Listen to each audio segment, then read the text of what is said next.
আজকে আমাদের বিষয় হলো অ্যাডভান্স। অ্যাডভান্স কথাটা শুনলেই কেন যেন আমাদের মনে হয় যেটা একটা সম্পর্ক ভার্বের সাথে আছে। এবার আসলে আছে, প্রকৃতপক্ষে আছে। সেটা হলো এই ভার্ব বা যেটাকে বাংলা আমরা বলি যে কাজ বা ক্রিয়া। কাজটা কখন হয়েছে, কিভাবে হয়েছে, কতটা তাড়াতাড়ি বা কতটা লেট হয়েছে এগুলি বোঝায়।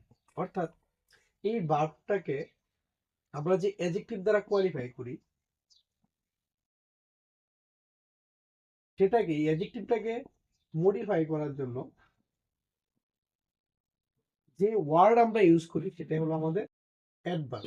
অর্থাৎ কোনো একটি কাজ বা ভার্বটা কখন হলো সেই প্রশ্নটা করতে হবে, কোথায় হয়েছে সেই প্রশ্নটা করতে হবে, কতটা তাড়াতাড়ি হয়েছে বা কতটা দেরিতে হয়েছে এই প্রশ্নগুলি করতে হবে। বা কোনোটা এটা সম্পর্কে অ্যাডজেক্টিভ বলা হলো, যেটা ভালো খারাপ মন্দ তার কোয়ালিটিস বলা হলো, সেই কোয়ালিটিগুলি কতটা ভালো বা কতটা খারাপ কোয়ালিটি, বা কোনো একটা জিনিস ধরো হেভি বলা হলো, সেটা কতটুকু হেভি, সেইগুলি বলাই হলো আমাদের অ্যাডভার্বের কাজ। চলো কিছু এক্সাম্পল নিয়ে আমরা বোঝার চেষ্টা করি।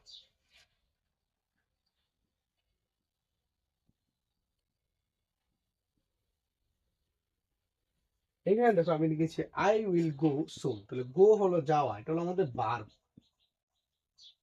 এবার আমি যাব, কখন যাব? সুন। সুন হোয়েন, তোমরা হোয়েন দিয়ে কোশ্চেন দিয়ে তখন এটা আনসার আছে। তাহলে এইটাই হলো আমাদের অ্যাডভার্ব। তাছাড়া হোয়ার হতে পারে, অ্যান্ড হাউ হতে পারে।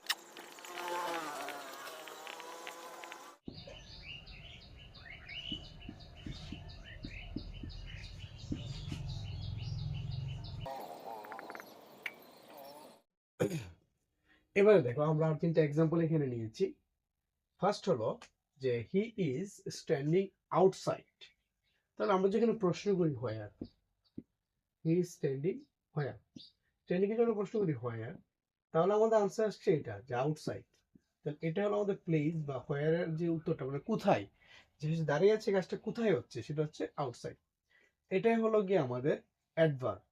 পরবর্তী সেন্টেন্সে আমরা দেখি Rahul is running slowly. Running হলো আমাদের ভার্ব, তবে এটা কি, হাউ, কিভাবে হচ্ছে, তাহলে এটা হচ্ছে আমাদের এটা স্লোলি। তাছাড়াও অ্যাডভার্ব কিন্তু বলেছি থেকে আমরা কি অ্যাডজেক্টিভকে মডিফাই করবে, সেগুলো হতে পারে ধরো এরকম ভেরি গুড।